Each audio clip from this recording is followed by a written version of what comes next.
วันนี้นะครับมาเฉลยใบงานนะครับ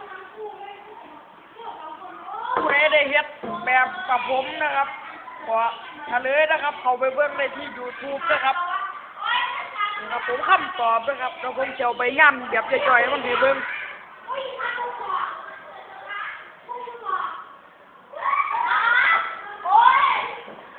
ต่อทิปด้วยครับ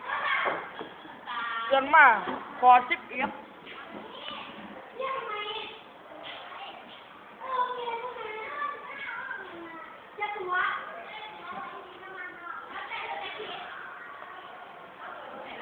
อันที่สองขอ1จุด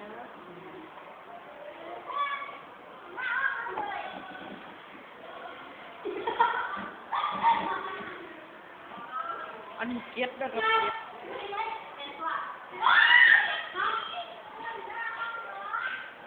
อันที่สามห้วยลบออกซ้ำ